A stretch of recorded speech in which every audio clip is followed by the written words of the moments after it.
की शुरुआत में सिस्टर यूनिया एक घर में जाती है जहाँ की हालत काफी ज्यादा खराब थी। यहाँ हिजो नामी एक बच्चा पोजेशन में था जिन्हें उसके ऊपर डीमन ने कब्जा किया हुआ था। यहाँ उसके पोजेशन को तोड़ने के लिए पहले एक प्रीस्ट भी आए हुए थे, पर शायद डीमन की पावर से हार गए क्योंकि आते ही सिस्टर यूनिया की नजर फादर पे गई जिसके एक कंधे में तलवार स्टैप थी और वो स्टिल खड़े थे। उनका असिस्टेंट भी बहुत ज्यादा डरा हुआ था। ऐसे में सिचुएशन संभालने के लिए सिस्टर यूनिया खुद ही एग्जॉर्सिज्म करने का फैसला करती है। हालांकि वो जानती थी कि कैथोलिक नन्स के लिए ये करना इलीगल है। यहाँ पर एक पिग भी मौजूद था जिसके अंदर डीमन को कैद करके इस पिग को खत्म करके डीमन को खत्म किया जा सकता था। खैर पहले सिस्टर यूनिया हिजोन के ऊपर काफी सारा, लेकिन खुशकिस्मती से अगले दिन मैनेजमेंट उन्हें की ऑफ हेवन भी दे ही देती है, लेकिन इस शर्त पर कि हर हाल में उन्हें एक ही एक्सॉर्सिज्म के बाद इस डीमन को हेल में पहुंचाना होगा, चाहे उसके अंदर जीहोन बचे या ना बचे। एक्सॉर्सिज्म शुरू कर दिया जाता है।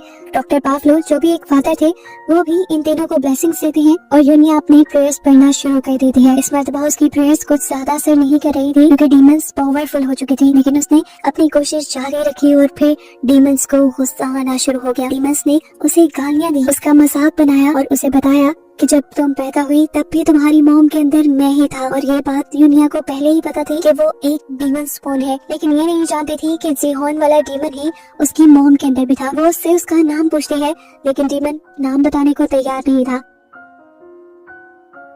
यूनिया से कहती है तुम कमजोर हो, अकेले हो, लेकिन डीमन ने बताया मैं एक नहीं हूँ और हम सब की पावर मिलकर तुम्हारी सोच से भी कहीं ज्यादा है। वो बताता है कि उसने दुनिया में आने के लिए 233 साल इंतजार किया और इसके बाद वो हर साल इस दुनिया में आता रहा। हर साल किसी न किसी को अपना शिकार बनाकर वो मारता रहा। उसे बच्चे बिल्कुल नहीं पसंद और वो दुनिया के बच्चों को मारना चाहता है। वो बताता है कि वो अभी तक 292 बच्चे मार चुका है। ये बातें बताने का मकसद ये नहीं था कि डीमन यूनिया को डरा रहा था, वो सिर्फ यूनिया को डिस्ट्रैक्ट कर रहा था। यूनिया जब उसकी बातें सुन रही थी तभी वो कमरे में हलचल मचा देता है और एक अलमारी यूनिया के ऊपर गिरा देता है। मिकाइला बहुत ज्यादा घबरा जाती है और यूनिया से पूछती है अब क्या करोगी। वो उसे कहती है मुझे की ऑफ हेवन दो, जो लेकर वो दोबारा अपनी प्रेयर्स पढ़ने लग जाती है, लेकिन इस मर्तबा भी उसके ऊपर ज्यादा कुछ फर्क नहीं पड़ रहा था। थोड़ी ही देर में बाहर हाइवोन का असिस्टेंट भी आ गया इन लोगों की मदद करने के लिए। बाहर शीमन रिचुअल भी शुरू कर दिया गया डीमन को भगाने के लिए। यूनिया ने मिकाइला से दरवाजा खोलने को कहा जहाँ से बाहर की आवाजें अच्छी तरह अंदर आ सके और शीमन रिचुअल की आवाजें सुनकर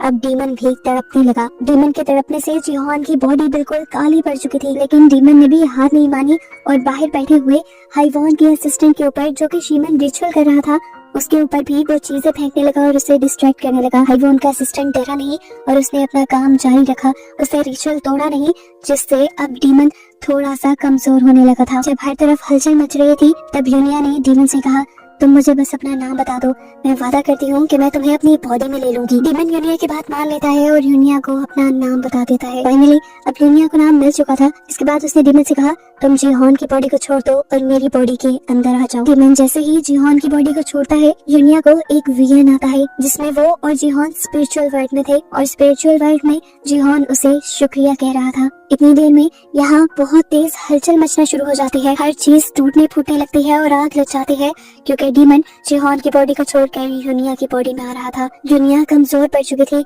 उसने मिकाइला से कहा तुम जीहोन को लेकर चर्च में चली जाओ और 3 मरतबा चर्च की बेल रिंग करना, इतनी जोर से कि वो मुझे भी सुनाई दे। मिकाइला उससे पूछती है तुम क्यों नहीं साथ चल रही। तब यूनिया अपने जिस्म पे हाथ रख के उसे बताती है कि उसने डीमन को अपने अंदर ले लिया था और ये जानकर वो पूरी तरह टूट गई। ये लोग तेजी से अपनी कार्स की मदद से यहाँ से निकल गए, लेकिन चर्च जाने से पहले ही बहुत सारे डिमोनिक रैट्स ने इनका रास्ता रोक लिया। उनका क्या, यहाँ पर पूरी ही ट्रैफिक को जाम कर दिया इन रैट्स ने। इन्हें जल्दी से जल्दी चर्च की बेल रिंग करनी थी। मिकाइला और हाइवोन का असिस्टेंट जल्दी से जीहोन को लेकर बाहर निकल आए और भागते हुए चर्च तक जाने के लिए निकले। ये जो उनसे चला नहीं जा रहा था, इसलिए हाइवोन का असिस्टेंट मिकाइला को अकेले ही आगे बढ़ने को कहता है। मिकाइला जाकर फाइनली 3 मरतबा अपनी चर्च की बेल को रिंग कर देती है। उसकी बेल को रिंग करने से पहले हमने देखा था कि जो उनका जिस्म डिमोनिक पावर्स की वजह से बिल्कुल काला पड़ने लगा था, लेकिन बेल रिंग करने के बाद उसकी बॉडी दोबारा से ठीक हो गई, जिसका मतलब था कि उसके अंदर के डीमंस ने उसे छोड़ दिया है। मिकाइला अब चर्च के अंदर जीहोन को छोड़कर फौरन यूनिया की मदद करने के लिए पहुंचती है।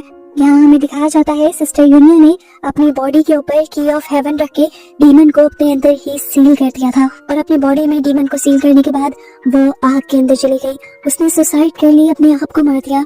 अपने आप का सेक्रीफाइस दे दिया और उसके साथ ही डीमन भी मर गया। वो जानती थी कि कैंसर की वजह से वो पहले ही मर जाएगी, इसलिए उसने डीमन को खत्म करने के लिए जेहॉन के बजाय अपनी जान को खतरे में डालने का फैसला किया और ये बात मिकाइला को पहले नहीं बताई। डीमन के खत्म होने के बाद हमें दिखाया जाता है कि अब फादर पावलो का भी माइंड बदल गया था।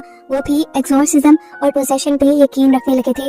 वो उस जली हुई बिल्डिंग से मिलने वाली की ऑफ हेवन अपनी मैनेजमेंट को दे देते हैं और कहानी के लास्ट सीन में हमें मिकाइला और जेहॉन को दिखाया जाता है जो एक लंबे सफर पे निकल रहे थे इस इरादे के साथ कि वो दुनिया में मौजूद बाकी 12 डीमंस को ढूंढ कर मार डालेंगे, उन्हें हेल में पहुंचा देंगे।